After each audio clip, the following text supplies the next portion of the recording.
자, 2교시입니다. 교재 88쪽 하단에 보면 6번 이중 등록과 이중 소속의 금지 단원입니다. 자, 이 단원을 이해하고 싶어서 좀 전에 했던 거 다시 확인해 보겠습니다. 자, 우리는 자격증을 취득하면 언젠가는 중개업을 할 것이고, 중개업을 하려면 등록을 신청해야 된다, 이렇게 공부하셨습니다. 신청하면 접수하는 곳이 있고, 접수가 되면 확인하는 절차를 거쳐서 등록이 되었다 통지를 해줍니다.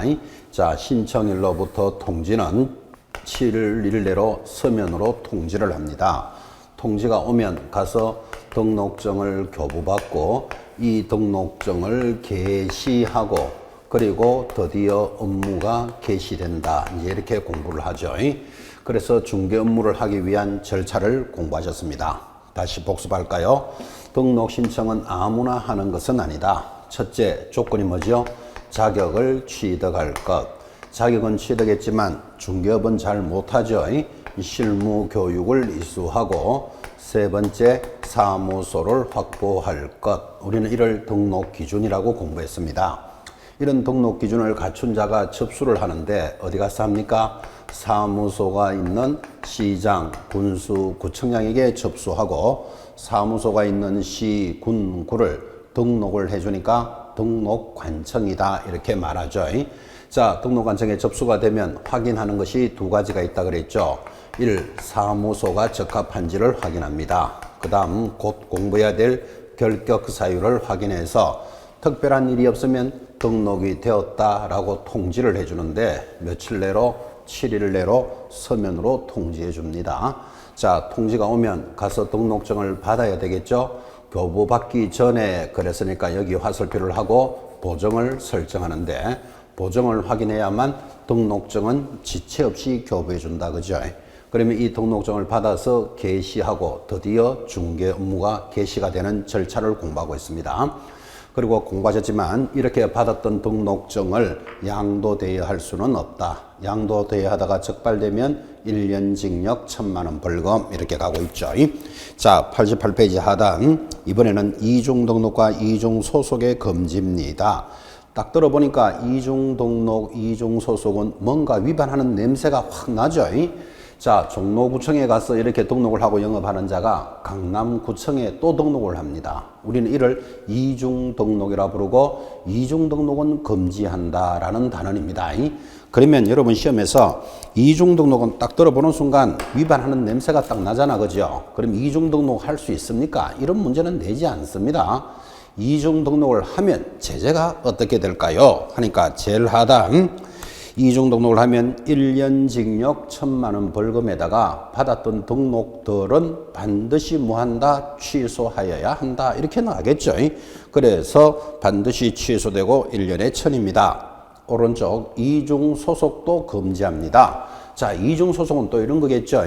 이렇게 등록을 하고 영업하는 자가 등록을 했으면 자기 사무소 일을 잘해야 되는데, 등록을 해놓고 정작 자기는 다른 법인의 임원으로 가 있거나 다른 중개사무소 소공사로 근무를 합니다. 우리는 그를 뭐라 부른다? 이중소속이라 부르고, 이중소속도 당연히 중개사법은 금지합니다.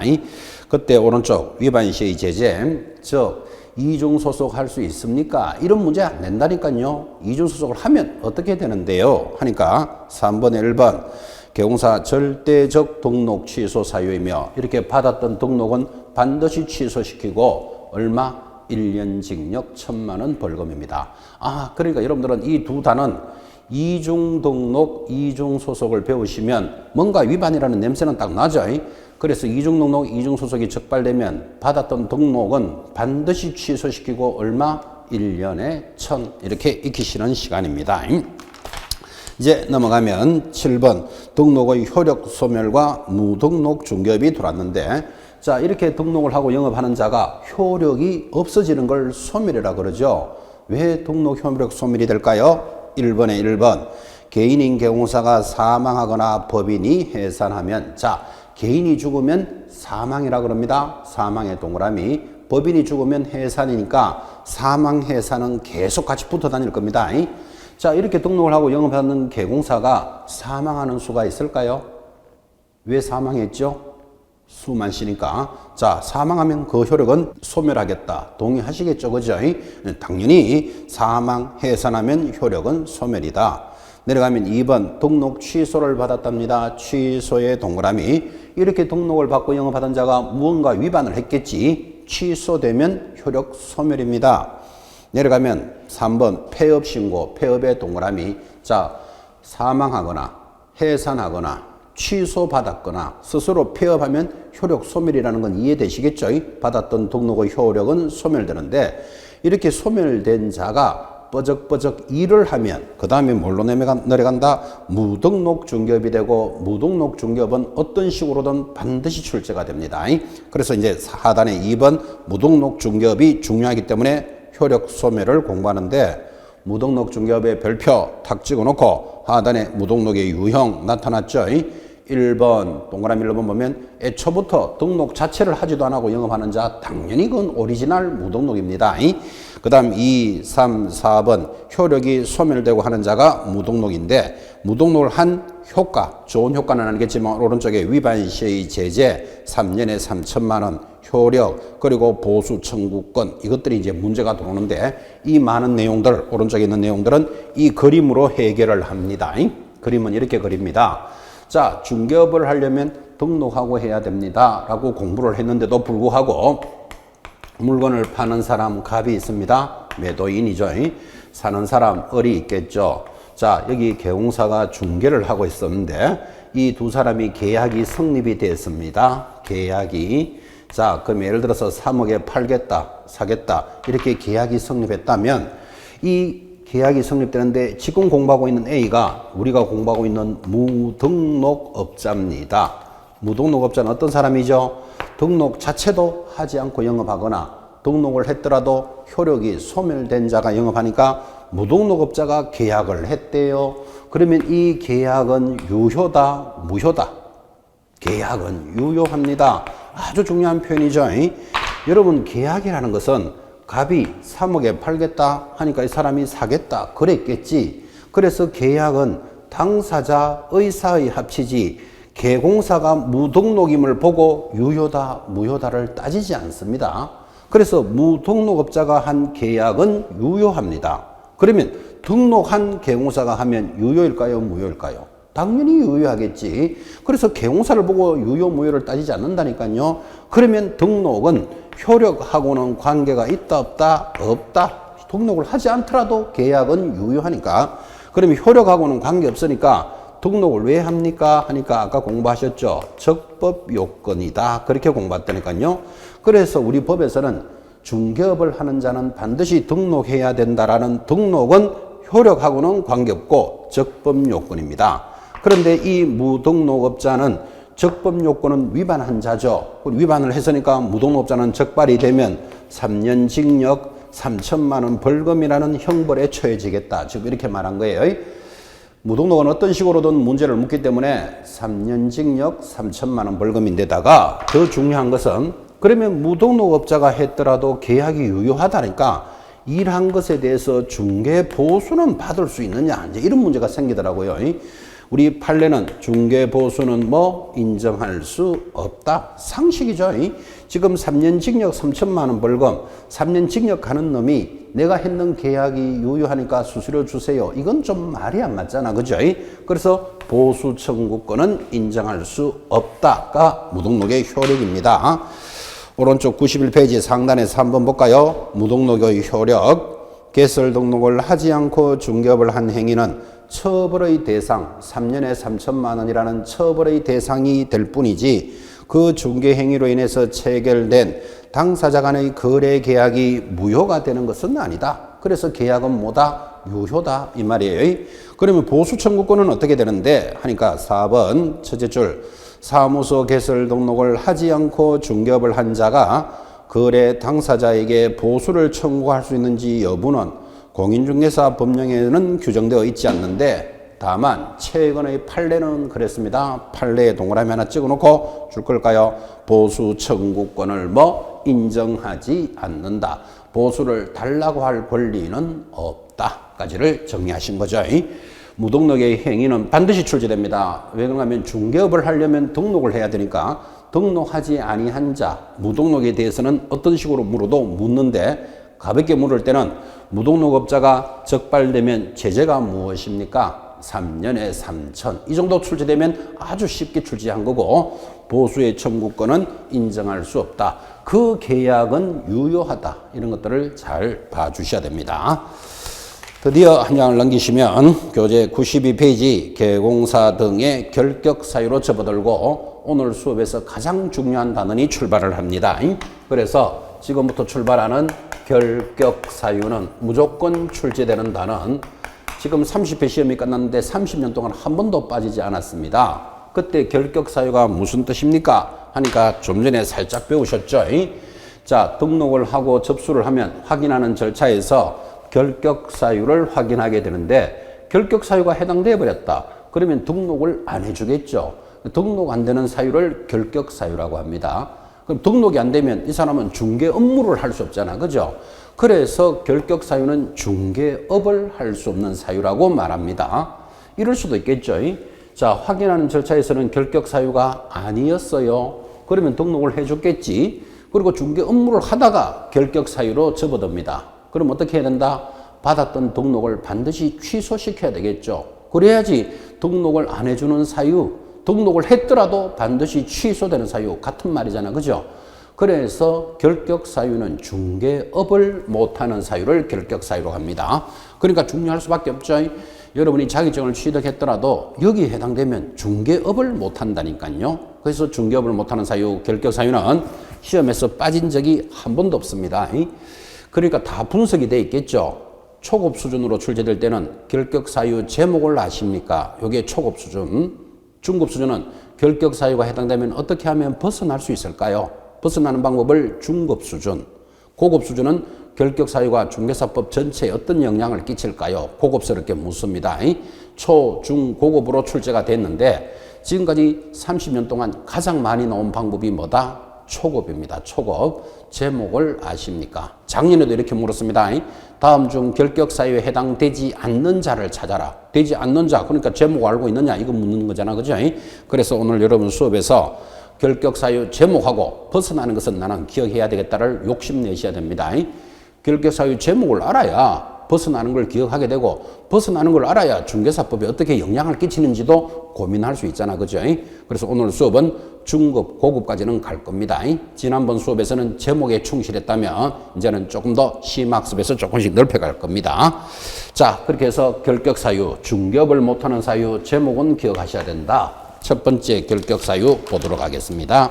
교재 94페이지 제일 하단 결격 사유의 종류와 내용 나타났습니까? 1번 제일 밑에 미성년자 결격 사유입니다. 제목 기억하셔야 됩니다.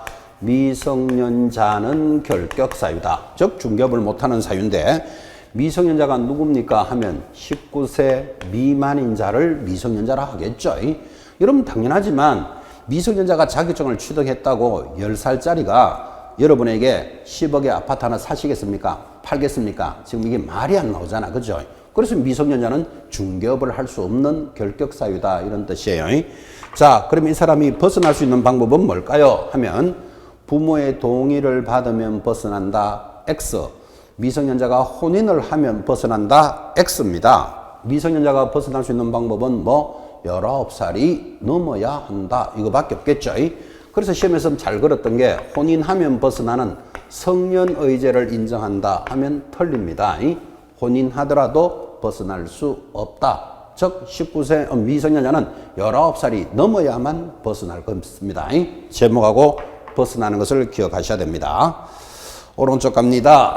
두 번째 결격 사유 제목에 우리 교재는 피성년 후견인 3번의 피한정 후견인을 나누어 놨지만 같은 사람이니까 같이 적습니다. 피한정 후견인 또 피성년 후견인은 결격 사유입니다. 교재에도 설명이 되어 있지만 이 사람들이 누굽니까 하니까 피한정은 한자가 들어갔으니까 입 벌리고 1시간씩 웃었다가 닫았다가 합니다. 살짝 갖는 사람이다. 그런 뜻이에요. 피성년 후견인은 하루 종일 입 벌리고 웃습니다. 완전히 갖는 자겠지. 그죠? 자, 그러면 여러분한테 거기 보시면 질병, 장애, 노령 등으로 정신이 없는 사람들을 말한다라고 구체적으로 적었지만 그런 건 시험에 나올 문제가 아니고 살짝 갖거나 완전히 갖는 자는 중개업을 할 수 없다. 동의하시겠죠? 그죠? 그럼 이런 사람들이 벗어날 수 있는 방법은 뭡니까? 하니까 피한정후견인은 정신과 의사가 정상이라고 하면 벗어날 수 있다. X입니다. 그게 아니고 반드시 법원으로부터 후견, 종료, 심판을 받아야 됩니다. 그래서 벗어나는 것을 정확하게 기억합니다. 자, 피한정후견인, 피성년후견인은 어떻게 하면 벗어난다고요? 후견, 종료, 심판을 받아야 된다. 즉 보살펴 주는 것이 끝났다라고 심판을 받으니까 보살펴 주는 것이 끝났다. 이 말은 정상이 되었다. 그 말이에요. 그죠? 그래서 제목과 벗어나는 방법을 정확하게 봅니다. 예전에 정신과 의사가 정상이라고 판단하면 벗어날 수 있다. 다 그런 거 X죠. 그죠? 또는 피한정 후견인은 후견인의 동의를 받으면 중개업을 할 수 있다. X입니다. 후견, 종료, 심판을 받아야 한다.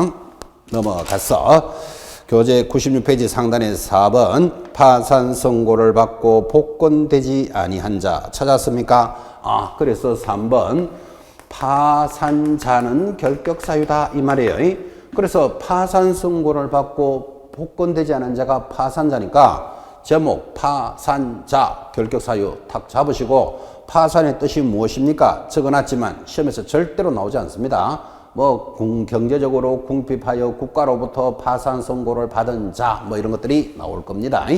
어쨌든 여러분들은 파산자는 결격사유다. 자, 그럼 이 사람이 벗어날 수 있는 방법은 뭐다? 복권되지 않은 자니까 복권이 되어야 한다. 그렇게 해서 복권되는 걸 딱 잡으셔야 돼요. 파산자는 복권을 신청하면 벗어난다. 이것도 시험에 굉장히 자주 나온 지문입니다. 복권을 신청해서 되는 게 아니고 복권 되어야 한다. 그죠? 구분하시겠습니까? 그리고 우리 파산법에 가보니까 10년이 경과되면 복권된 것으로 본다라고 파산법에 되어 있으니까 벗어나는 방법을 두 가지를 기억합니다. 복권이 되거나 10년이 경과되면 벗어납니다. 이거를 또 오해해가지고 복권되고 10년이 지나야 된다. 그러면 틀립니다. 복권이 되거나 10년이 경과되거나 그래서 파산자 벗어나는 방법을 체크하실 것. 네 번째 결격사유가 양이 제일 많습니다. 여러분들 번호로는 5번입니다. 금고 이상의 실형을 선고받고 일단 금고의 동그라미 그 집행이 종료되거나 종료의 동그라미 합니다. 또는 집행이 면제된 날로부터 면제도 동그라미 3년이 경과되지 아니한 자 결격사유입니다. 3년에도 동그라미. 자, 가장 기니까 한번 적어볼까요? 금고 이상의 형을 선고받고 그 집행이 종료되거나 또는 면제된 날로부터 얼마가 안 되면 3년이 안 되면 결격사유다. 그랬습니다. 자, 그러면 여러분들은 이 단어를 잘 모른다 했더라도 금고 이상을 받은 자는 일단은 얼마가 지나야 되는구나. 3년이 지나야만 벗어나는구나. 여기까지는 체크하겠습니까? 그래서 우리는 일명 금 3위는 결격사유다. 이렇게 기억을 합니다. 그래서 금고 이상을 받은 자는 일단은 3년이 지나야 되는구나. 자, 그러면 금고 이상이 뭔데요? 하면 금고 이상을 금고나 징역이나 사형을 이야기합니다. 당연히 책에도 있지만 금고 미만의 형도 있지만 금고 미만 절대로 시험에 안 나옵니다. 여러분이 알 필요 없고. 자, 금고 이상은 금고나 징역이나 사형을 받은 자인데 여기 사형을 대입하면 사형을 선고받은 자가 집행이 종료되었대요. 그럼 사형을 선고받은 자가 집행이 종료되었다. 이게 무슨 뜻일까요? 집행이 종료되었다, 죽었다 이 말이잖아. 그죠? 그럼 죽은 날로부터 3년이 지나야 된다. 그럼 죽고 난 뒤에 한 4년이나 5년이 되면 중개업을 할 수 있느냐? 이게 말이 안 되잖아. 그죠? 그래서 금고 이상의 형에서 우리 법에서는 사형은 적용하지 않습니다. 말이 안 되니까. 그러면 앞으로 뭐라고 이야기합니까? 금고나 징역을 받은 자는 이 말이 금고 이상이에요. 자, 그럼 또 어떤 사람은 징역은 많이 들어봤는데 금고는 교도소에 가서 교정되어 있고 일을 하지 않는 건데 이거 구분할 필요 있다 없다? 없다고. 그래서 어떤 사람은 금고형을 받고 하면 가슴 울렁울렁거리는데 절대로 울렁거리지 말고 징역하고 같은 겁니다. 요거는 금고통에 고정되어 있는 거고 징역은 들어가서 일을 하는 게 징역형이에요. 그러면 교도소에서 몇 년 살았습니까가 중요하지 네 일했습니까 안 했습니까? 이거는 중요한 내용이 아니잖아. 그죠? 금고로 나오든 징역으로 나오든 기죽지 마시기 바랍니다. 같은 거니까. 그죠? 자, 그러면 금고나 징역을 받은 자가 집행이 종료된 날로부터 3년이 지나래요. 그럼 굳이 이걸 그림을 그린다면 징역은 많이 들었으니까 금고로 하겠습니다. 금고 3년을 받은 자는 얼마가 지나야 중개업을 할 수 있습니까? 만약에 시험에 이렇게 묻는다면 3년을 그리면 되잖아요. 금고 3년이 어디다? 교도소에 3년 살아야 되겠죠. 1년, 2년, 3년. 자, 다 살은 것을 뭐라 그런다? 집행이 종료된 날이잖아. 이 날을 우리는 뭐라고 부른다? 만기 출소일이다. 이렇게 부른다고요. 만기 출소일로부터 이 사람은 얼마가 지나야 된다? 3년이 지나야만 된다. 지금 이 말을 한 거라고. 결코 어려운 거 아니죠. 자, 그러면 응용 문제. 금고 3년을 받은 날로부터는 얼마가 지나야 됩니까? 답은 몇 년? 6년. 맞습니까? 3년 동안은 교도소 살아야 될 때는 중개업을 못 하잖아요. 종료된 날로부터 얼마가 지나야 된다? 3년이 지나야 된다. 이 말 하는 거예요. 자, 종료된 날이 출소일이라면 하나가 더 있겠죠. 가석방 완성일로부터도 3년이 지나라. 가석방이라는 것은 가짜로 석방되었다. 왜 가짜로 석방되는가 하면 행형성적, 교도소 성적이 우수해서 밖에 내놔도 사고 안 치겠다. 그러면 가석방이라는 제도가 있습니다. 이렇게 나오겠죠. 금고 3년을 받은 자가 1년, 2년을 살았는데 가석방이 되었대요. 가석방이 뭐라고요? 가짜로 석방되었다고. 그러면 나머지는 어디서 살아라? 집에서 살아라 이 뜻이에요. 여러분 집에서 사는 게 좋을까요? 살던 데서 계속 사는 게 좋을까요? 한번 살아보면 절실하게 느끼겠죠. 집에서 사는 게 좋겠죠. 그래서 가석방은 좋은 제도예요. 가석방이 완성된 날이 종료된 날이잖아. 이 날로부터 얼마가 지나야 된다? 3년이 지나라 이 말이에요. 그래서 가석방 완성일이 만기 출소와 같은 거예요. 자, 응용학습. 금고 3년을 받은 자가 2년을 복역하고 가석방 되었다. 가석방 된 날로부터는 얼마가 지나야 됩니까? 답이 4년. 왜? 1년은 집에서 살아야 되니까. 그죠? 그러니까 4년이 지나면 이 말을 알아들었다면 이 조문을 이해하신 거예요. 근데 지금 시험에서 얼마나 자주 나오는지 금고 이상을 받은 자가 가석방을 받으면 가석방 받은 날로부터 3년이 지나야 된다. 너무너무 자주 나온다고. X예요. 그죠? 가석방이 완성된 날로부터 3년이에요. 가석방은 나머지는 어디서 살아도 집에서 살아야 되죠. 그죠? 그래서 이거의 종료되는 시점이에요. 자, 이번에는 면제된 날로부터도 3년이 지나랍니다. 아니, 금고나 징역을 받았는데 면제되는 경우가 있을까요? 봐요. 면제되는 경우. 교재 97페이지 상단에 면제의 첫 번째 특별사면, 여기서 시험에 제일 많이 나옵니다. 특별사면 별표 딱 찍어 놓으시고 광복절 특사, 크리스마스 특사 이런 거 들어보셨죠? 특별사면이 면제된 날이에요. 이 말이겠지. 금고 3년을 받고 1년, 2년 살다가 보니까 특별사면 받았다. 사면 받은 날이 무슨 날이다? 면제된 날이다. 그 날로부터 얼마가 지나야 된다? 3년이 지나야 된다. 지금 이 말 하는 거잖아. 그죠? 특별사면의 동그라미. 내려가면 2번 일반 사면은 별표 2개 해놓고 절대로 일반 사면은 결격 사유가 아니다. 그러니까 바로 둘째 줄에 보면 즉시 벗어난다. 이렇게 돼 있잖아. 그죠? 시험에서 뭐라고 나오는가 하면 일반 사면 받은 자 3년이 지나야 된다. 그러면 틀린다니까요. 일반 사면은 결격 사유 자체가 아니다. 됐죠? 특별 사면 꼭 잡으시고 내려가면 3번 법률의 변경, 변경의 동그라미 4번 형집행의 시효의 완성 동그라미. 자, 변경이나 시효의 완성이나 특별사면이 면제된 날인데 여러분에게 시효의 완성에 대해서 설명해라 이런 문제 절대로 안 나온다고. 면제된 날로부터 3년이 지나는데 면제의 가장 중요한 게 뭐다? 특별사면 받은 날로부터 3년이 지나라. 이거를 기억하셔야 됩니다. 광복절 특사, 크리스마스 특사 이런 거 들어보셨죠? 아마 결격사유 중에서는 제일 복잡한 게 이겁니다. 근데 복잡해봤자 이렇습니다. 자, 다시 4번 복습합니다. 금고 이상을 받은 자는 이 말이 뭐죠? 금고나 징역형을 받은 자는 똑같은 거라 그랬죠. 종료된 날로부터 3년이 지나야 되는데 종료되는 게 첫째 만기 출소한 날, 두 번째 가석방 완성일로부터 3년이 지나라 그 말이에요. 두 번째 종료된 날로 3년이지만 면제된 날로부터도 3년이 지나는데 징역이나 벌금을 받은 자가 면제되는 경우 첫 번째 특별 사면 받은 날로부터 3년이 지나라 그 말이에요. 그런데 일반 사면 들어오면 X, 일반 사면은 결격 사유 자체가 아니다. 그죠? 그리고 면제되는 게 두 개 더 있죠. 법률의 변경, 시효의 완성은 가볍게 보시고 어쨌든 이것들이 면제가 됐다면 면제된 날로부터 3년이 지나야 됩니다.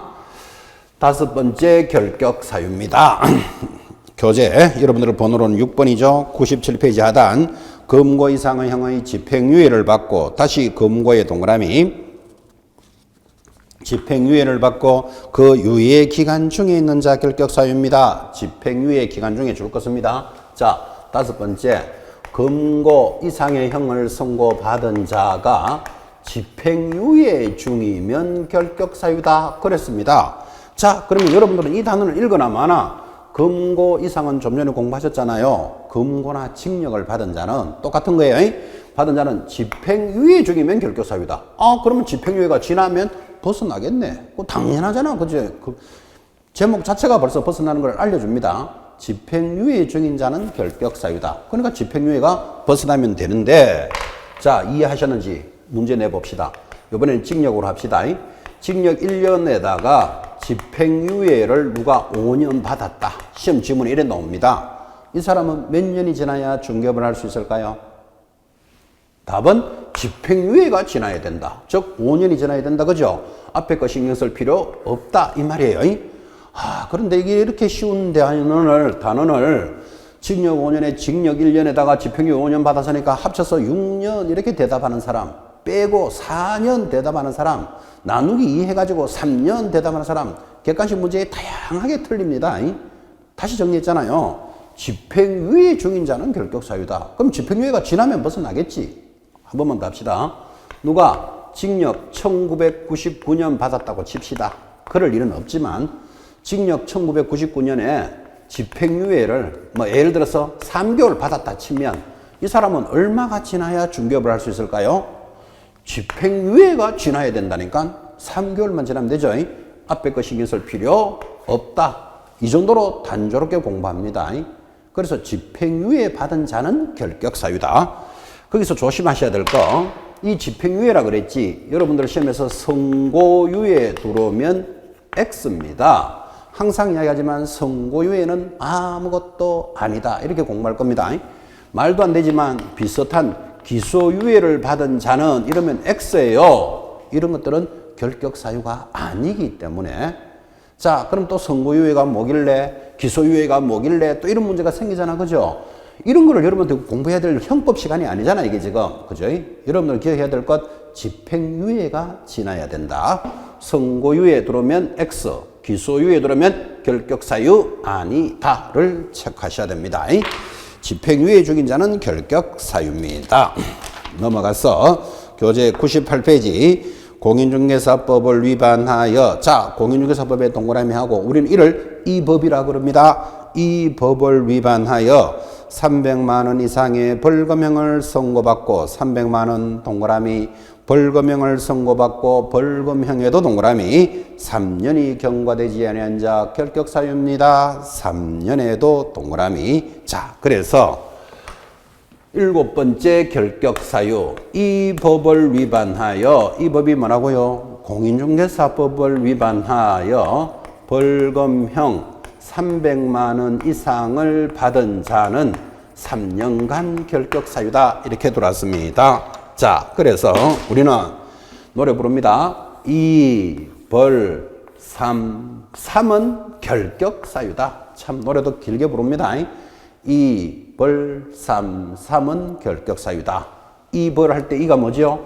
이 법을 위반하여, 이 법이 뭐? 중개사법이죠.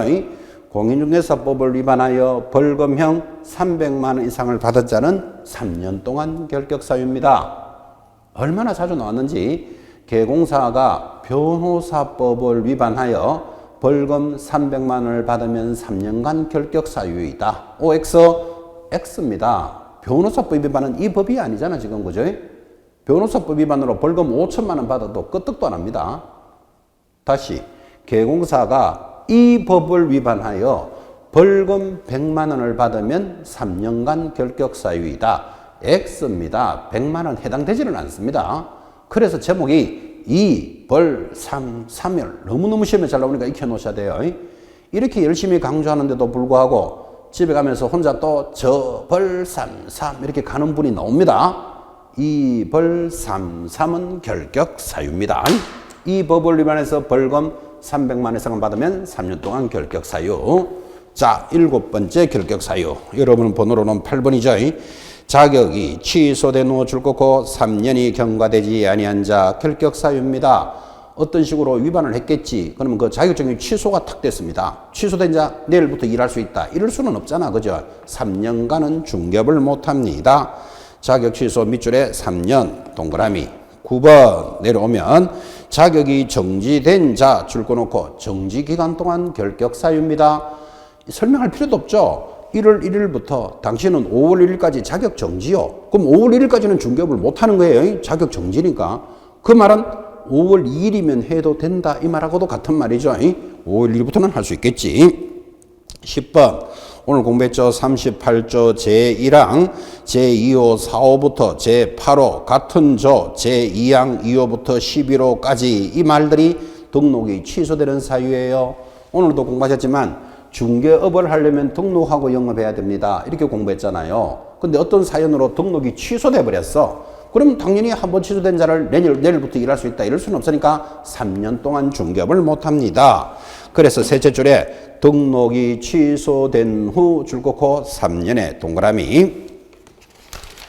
넘어가서 여러분들 번호로는 11번입니다. 101페이지 상단 11번에 보니까 업무 정지를 받고 폐업 신고한 자로서 업무 정지 기간이 경과되지 아니한 자 업무 정지 기간에 줄 거놓고 업무 정지 기간 동안은 당연히 결격 사유예요. 1월 1일부터 5월 1일까지 이번에는 업무 정지 받았다. 정지 기간 동안 일을 못 한다는 건 상식이잖아. 그죠? 1월 1일부터 당신은 5월 1일까지 업무 정지요. 그러면 그 기간 동안은 결격 사유다. 그 말은 5월 2일이면 해도 된다. 이 말하고 같은 말이죠. 12번 업무 정지 처분을 받은 개용사인 출고서입니다. 법인의 업무 정지 사유가 발생한. 자, 법인도 업무 정지 받을 수 있잖아요. 그래서 법인도 업무 정지 사유가 발생한 사원 임원이었던 자는 결격 사유다.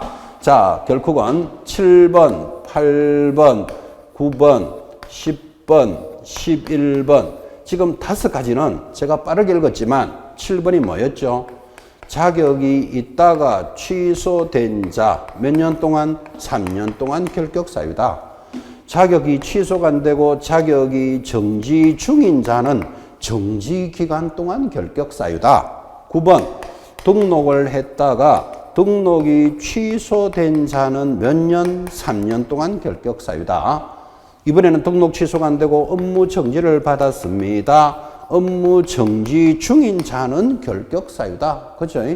법인도 업무 정지 받을 수 있겠죠? 법인도 업무 정지 중인 자는 기간 동안 결격 사유. 자, 그러면 7, 8, 9, 10, 11, 5가지. 여러분 번호보다 하나씩 적게 들어가는 것은 아까 피성년, 피한정을 하나로 잡았기 때문에 그렇죠? 지금 이렇게 적는 건 법 조문대로 적는 거예요. 자, 7, 8, 9, 10, 11, 5가지는 뭔지 모르지만 한번 취소된 자는 몇 년이 지나야 된다? 3년. 취소된 자는 바로 영업할 수는 없잖아요. 몇 년 지나야 된다? 3년이 지나야 된다. 정지 중인 자는 정지 기간 동안의 결격 사유예요. 적기는 적었지만 당연한 거 아닙니까? 1월 1일부터 5월 1일까지 업무 정지다. 자격 정지다. 그럼 기간 동안에 정지 동안에 일 못하지. 정지기간이 지나면 벗어나겠죠. 그래서 단조롭게 5가지는 쫙 내려갑니다.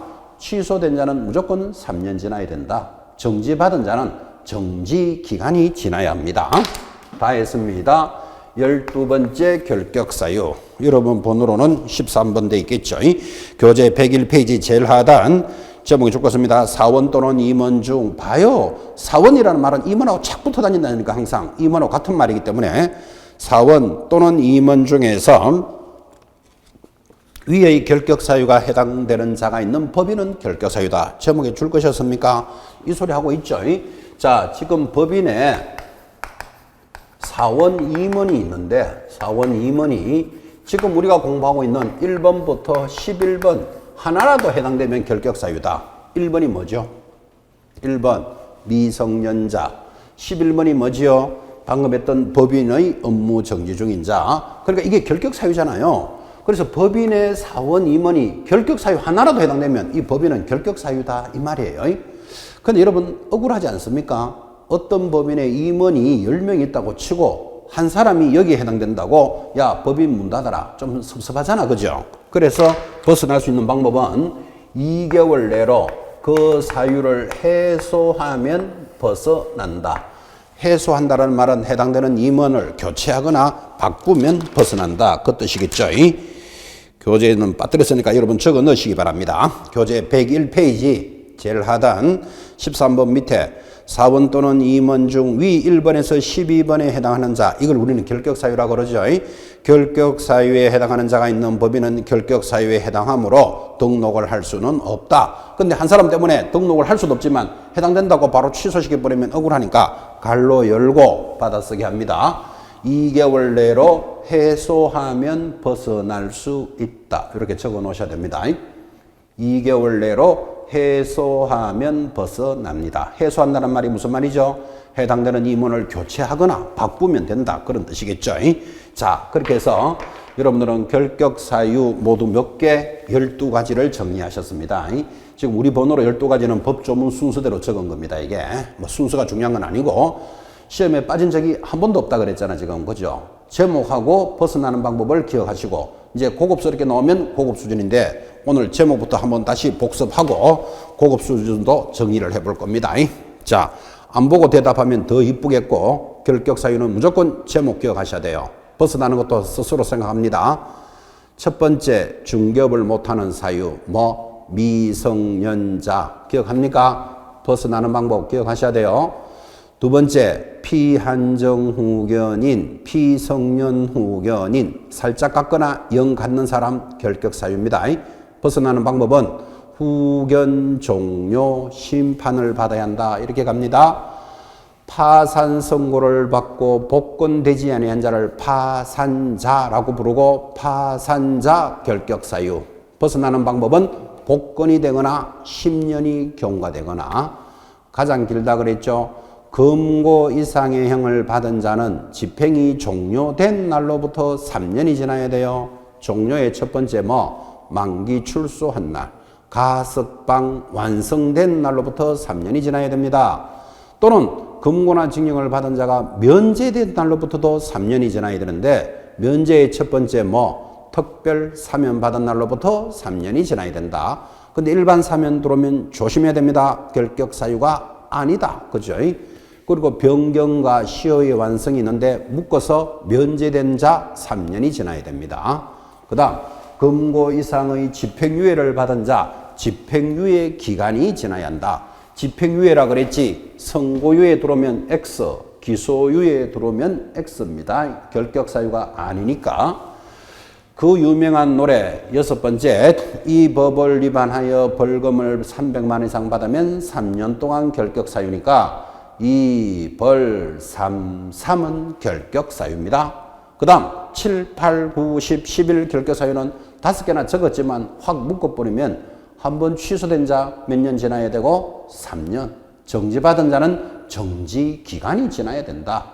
마지막 법인의 임원이 한 명이라도 해당되면 결격사유입니다. 근데 한 사람 때문에 문 닫아라 하는 건 좀 억울하잖아. 그죠? 그래서 해당되는 임원을 2달 내로 해소하면 벗어납니다. 자, 그렇게 해놓고 이제 제목과 결격사유 벗어나는 방법을 보셨다면 자, 심화학습으로서 체크하셔야 될 것 거기 보시면 교재 여기 체크하셔야 됩니다. 100페이지 한번 보시기 바랍니다. 100페이지 하단에 거기 3번 보시면 등록이 취소되고 3년의 결격 기간을 적용하지 않는 경우라는 거 찾았습니까? 일단 줄 한번 꺼보십시오.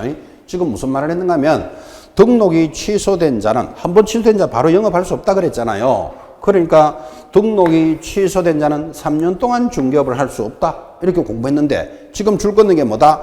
취소가 되더라도 3년을 적용하지 않는 것이 있다니까요.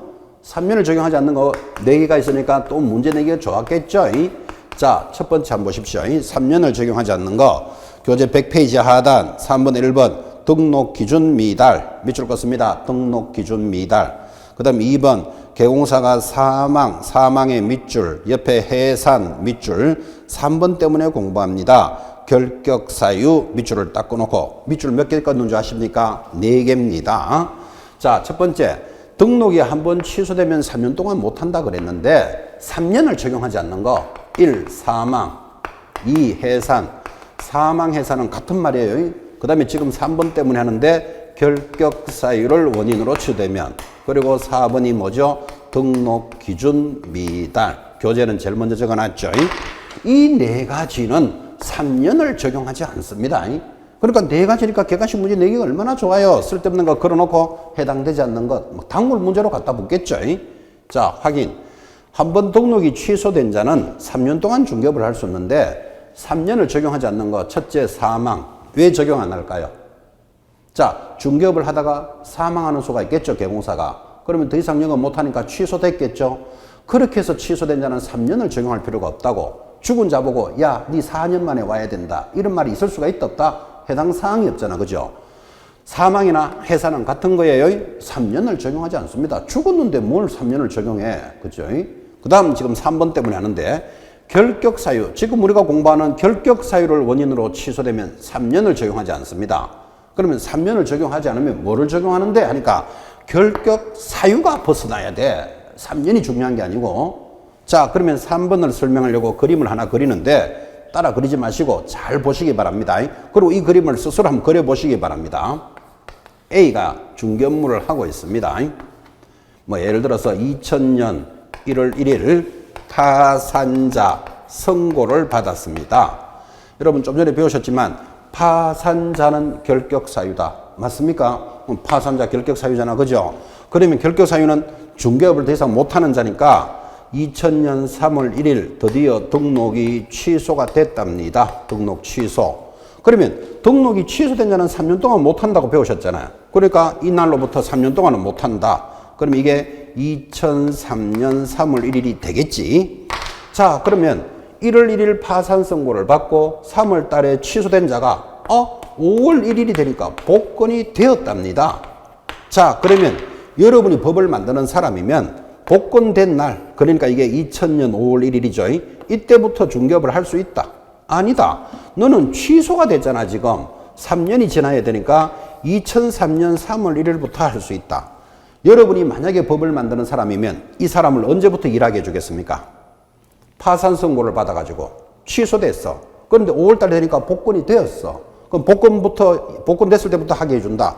취소가 됐으니까 3년이 지나야 된다. 답이 몇 번? 복권만 되면 되는 거지 3년을 적용할 필요가 없다고. 결격 사유로 취소된 자는 3년을 적용하지 않습니다. 그럼 뭐를 적용하는데? 결격 사유가 벗어나야 돼. 이 말을 이렇게 해도 되죠. 자, 이게 5월 1일 복권이 됐으니까 다행이지. 파산 선고를 받은 자가 취소됐는데 5년 뒤에 복권됐다고 칩시다. 5년 뒤에. 자, 그러면 너는 취소가 됐으니까 취소된 날로부터 3년 지나면 할 수 있다. 1번. 아니다. 복권이 되어야 된다. 2번이다. 답이 몇 번? 2번이지. 그래서 결격 사유는 복권이 돼야 되지. 뭐 3년이 지금 중요한 거 아니잖아. 지금 그죠? 그래서 결격 사유로 취소된 자는 3년을 적용하지 않습니다. 굉장히 어려워합니다. 여러분들. 일단 그대로 암기해 놓으셔야 돼요. 마지막 4번. 등록 기준이 미달된 자도 3년을 적용하지 않습니다. 오늘 등록 기준 공부하셨죠? 자, 여기 등록을 하려면 자격을 취득할 것, 실무 교육이 수할 것, 사무소를 확보할 것, 이게 등록 기준이잖아요. 그럼 등록 기준이 맞으니까 등록을 해줬겠지. 한 달 뒤에 딱 보니까 사무소가 무허가 건물로 판단이 됐어요. 그 무허가 건물이면 등록 기준에 안 맞잖아요. 그러면 그 사람 등록은 취소시켜야 되겠죠. 등록 취소된 자로 등록 기준이 미달되어서 취소됐다면 3년을 적용하지 않아요. 왜? 등록 기준만 채우면 일하게 해주겠다. 이 뜻이에요. 그래서 등록 기준 미달로 취소된 자는 3년을 적용하지 않습니다. 자, 조금 힘들더라도 일단은 한 번 취소가 된 자는 3년 동안 중개업을 못 하는데 3년을 적용하지 않는 거. 첫째, 사망. 똑같은 말이 해산. 죽은 자한테 3년 지나야 된다. 이럴 필요가 없잖아, 지금. 그 다음에 세 번째, 결격 사유로 취소된 자는 3년을 적용하지 하는 게 아니고 결격 사유가 벗어나야 돼. 됐죠? 네 번째, 등록 기준이 미달되어 취소된 자는 등록 기준만 채우면 일하게 해주겠다. 3년 있을 필요 없다. 네 가지 익히셔야 됩니다. 교재 안 봐요. 100페이지 밑에 3번. 등록이 취소되고 3년의 결격을 적용하지 않는 거. 1번 등록 기준 미달. 첫째 줄 한번 읽어볼까요? 등록 기준이 미달을 원인으로 취소되면 결격 사유에 해당하지 않는다. 그러므로 등록 취소 후 언제든지 등록 기준을 다시 갖추면 개공사가 될 수 있다. 되겠습니까? 3년을 적용할 필요 없다. 2번 마찬가지. 개공사가 사망하거나 법인이 해산했는데 법인인 개공사의 해산으로 등록이 취소되면 대표자 및 사원 임원이었던 자는 결격 사유에 해당되지 않으므로 언제든지 개공사가 될 수 있다.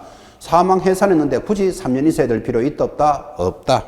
3번 결격 사유. 첫째 줄에 결격 사유를 원인으로 등록이 취소되면 등록 후 3년의 전후에 관계없이 줄 것이어야 되죠. 결격 사유가 해소가 되어야 다시 개공사가 될 수 있다. 결격 사유가 벗어나야 되지 3년을 적용하지 않습니다. 그러므로 등록 취소 후 3년이 경과되지 않았더라도 결격 사유가 해소되면 개공사 등이 될 수 있으며 등록 취소 후 3년을 경과했더라도 결격 사유가 해소되지 않았다면 당연히 개공사가 될 수 없다. 아까 했잖아. 파산자는 결격 사유다. 그것으로 해서 등록이 취소되면 3년을 적용하는 게 아니고 복권됐을 때부터 중개업을 할 수 있다. 그런데 만약에 복권이 5년 뒤에 됐다면 취소됐다고 3년 하는 게 아니고 그 결격 사유가 해소가 돼야 된다고. 그죠? 그래서 결격 사유를 원인으로 취소된 자는 3년을 적용하지 않았습니다. 이게 4개이기 때문에 문제 내기가 좋다니까. 그죠? 개념을 잘 한번 익혀보시기 바랍니다. 그래서 교재 101페이지 제일 상단 보충학습의 1번 등록 기준 미달을 사유로 등록이 취소되고 3년이 경과되지 아니한 자 결격 사유 하면 X예요. 등록 기준 미달은 3년을 적용하지 않는다니까요. 기준만 채우면 일하게 해주겠다. X. 상단의 보충학습 2번. 법인인 개공사가 해산했습니다. 문 닫았다 이 말이죠. 등록이 취소되고 3년이 경과되지 않았다면 그때 사원 임원이었던 자는 결격 사유도 아니다. 해산은 3년을 적용하지 않는다니까. 그죠? 그래서 답이 뭐다? X. 조금 만만찮을 겁니다. 그래서 조금 만만찮으면 일단은 4가지 암기해 보십시오. 3년을 적용하지 않는 것 4가지가 있다. 일단은 암기해 놓으셔야 됩니다. 자, 그래서 오늘 결격 사유 제목과 벗어나는 방법을 보셨다면 3년을 적용하지 않는 것 조금 만만찮지만 자꾸 들으셔야 됩니다. 여기까지 결격 사유를 정리했다면 이제 드디어 교재 107페이지를 펴봅니다. 자, 107페이지 이제 이렇게 가겠죠. 등록을 하고 영업을 해야 되니까 등록 절차에 대해서 공부하셨다면 이제 등록이 안 되는 사유, 결격 사유를 공부하셨고 그 다음에 두 번째 뭐 확인해야 된다? 사무소를 확인해야만 등록해 준다 그랬잖아. 그죠? 그래서 지금부터 사무소를 어떻게 설치해서 어떻게 중개업을 하겠느냐라는 절차로 접어들 겁니다. 그래서 사무소 설치와 업무편이 준비되어 있습니다. 10분 쉬었다가 진행하도록 하겠습니다.